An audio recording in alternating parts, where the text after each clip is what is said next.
Bonjour. On va parler d'un sujet absolument essentiel pour la sécurité industrielle, l'étanchéité des équipements sous pression.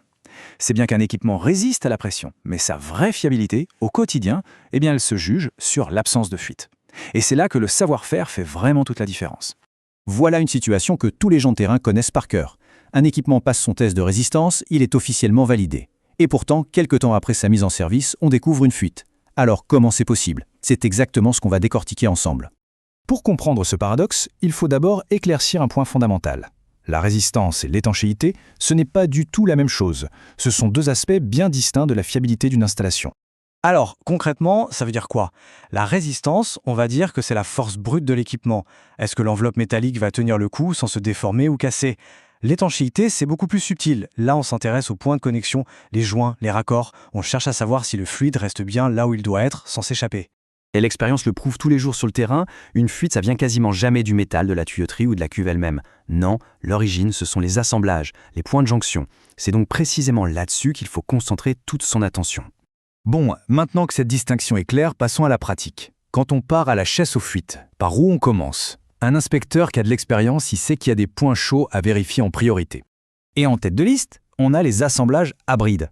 C'est le suspect numéro 1. Une fuite à ce niveau, ça peut venir du joint qui est mal choisi, de l'état de surface qui est abîmé, ou, le plus souvent, d'un serrage des boulons qui n'est pas correct. C'est vraiment le premier endroit où il faut aller voir. Un autre coupable très fréquent, les vannes. Il y a deux zones à inspecter de très près. D'abord, le presse-étoupe. C'est ce qui fait l'étanchéité autour de l'axe de la vanne.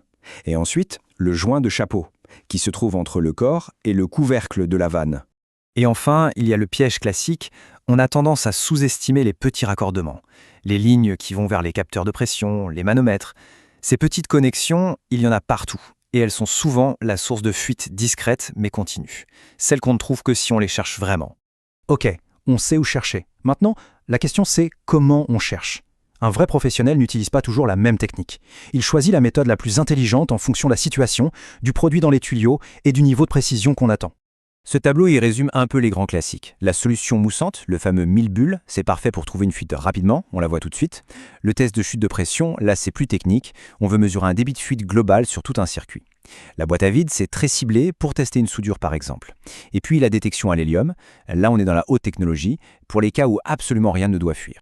Et ces deux images illustrent parfaitement cette idée. D'un côté, une méthode simple, directe, visuelle. De l'autre, une détection électronique ultra sensible. Le point important, c'est de ne pas utiliser un marteau pour planter une punaise. Il faut que la méthode soit toujours adaptée à l'objectif. Connaître les méthodes, c'est une chose, mais ce qui distingue vraiment le professionnel, c'est sa capacité à éviter les pièges. Passons en revue les erreurs classiques qui peuvent rendre un test complètement inexploitable. Voilà les 4 erreurs à fuir comme la peste. La plus fréquente, et de loin, c'est de lancer un test de chute de pression sans attendre que la température se stabilise. Ça fausse absolument tous les résultats. Ensuite, bien sûr, il y a le choix d'une méthode qui n'est pas la bonne, une inspection faite trop vite et surtout, l'absence de rapport. Ça, c'est vraiment la marque d'un travail d'amateur. Alors comment on fait pour éviter ça? La réponse est simple, il faut de la méthode, de la rigueur. Et ça passe par une sorte de checklist, qui transforme une simple vérification en une procédure fiable. Suivre ces 5 étapes, c'est la garantie d'un test de qualité. D'abord, on prépare le terrain. Ensuite, on stabilise. Ça, ce n'est pas négociable. Il faut laisser le système se calmer. Puis, on utilise des instruments de mesure fiables. On avance avec une logique, du plus grand au plus petit. Et surtout, à chaque étape, on documente. C'est cette discipline qui change tout. On arrive au dernier point, et c'est sans doute le plus important.